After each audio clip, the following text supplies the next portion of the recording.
In a context where BBBEE, South Africa's black economic empowerment policies, are being challenged and questioned, it's worth looking at how much BBBEE has moved the needle on true black ownership and empowerment and what the real picture actually is. Renowned economist and independent researcher Duma Gqubule joins us now. Welcome, Duma. Thank you for your time.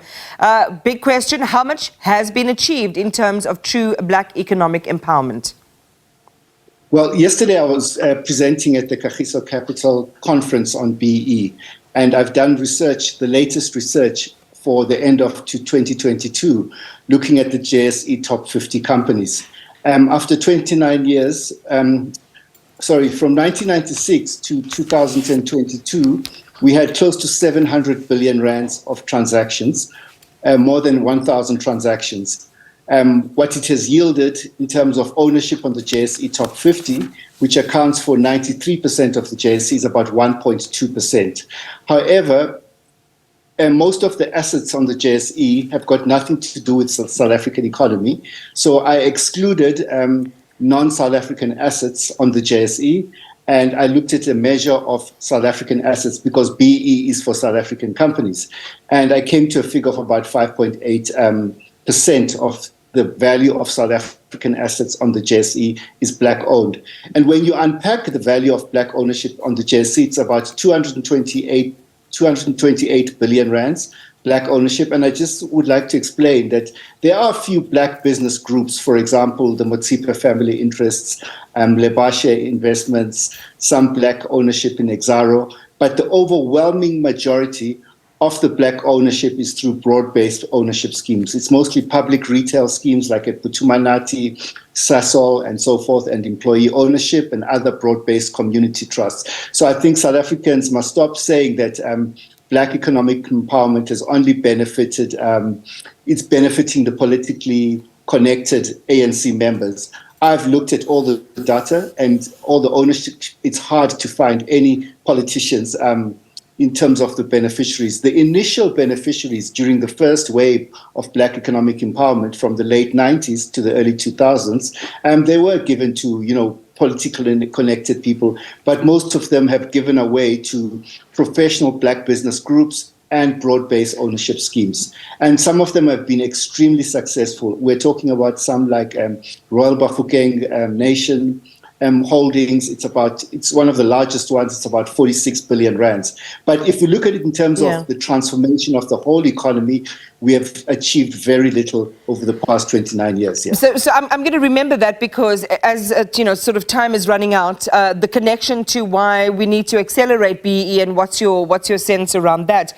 But you used a very interesting term. I happened to be at that conference as well, the concept of voodoo economics.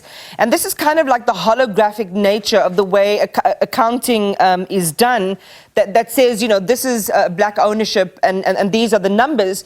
But if you scrutinize it a little bit closer, a very different, in fact, a contradictory picture emerges. I forgot to mention that, Iman, very important. So the whole measurement of BEE has become totally discredited.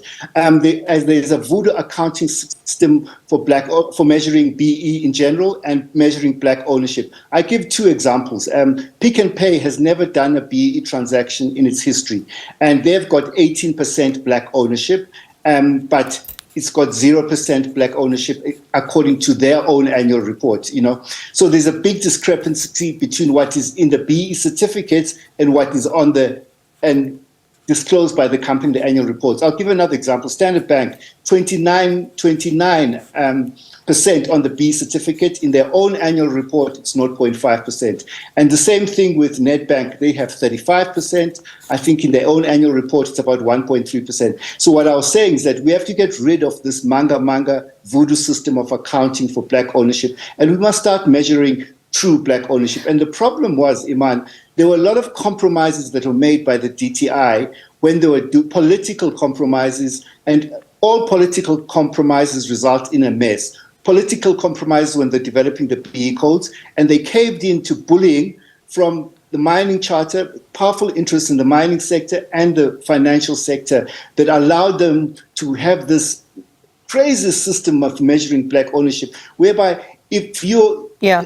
If you do a transaction 20 years ago, you can still count for it now. It makes no sense Yeah, whatsoever. so it's a once transformed, always transformed notion, Once even though as empowered, always empowered. once empowered, always empowered. Just a quick one on the actual. If you look at the annual reports and you see what the true nature of black empowerment or black, yes, a black or BE is. How would it compromise these massive entities that you're talking about, these big bankers, if that was the true reflection? Would it compromise their ability to be able to play in the South African economy as they have, as a result of that status? Yeah, there are companies that have done, so the issue now is that they're not doing replacement transactions, because their previous black shareholders have left, so they have to do replacement transactions. And you need the replacement transactions for liquidity in empowerment finance. So the liquidity in empowerment finance has gone down by 50% since 2009. So what we need to do is to stop those ridiculous compromises that were made during those charters, and, they must enter into replacement transactions, and they must be given 3 years to do new transactions. That's the only way that we can get this third wave of black economic empowerment going here. Yeah, certainly a third wave is necessary. And this is a big conversation which we really try to synthesize in just a few moments. But thank you for sharing the highlights of that. And that research, I think, is a part of it is available. And this is certainly a conversation that we must also then continue.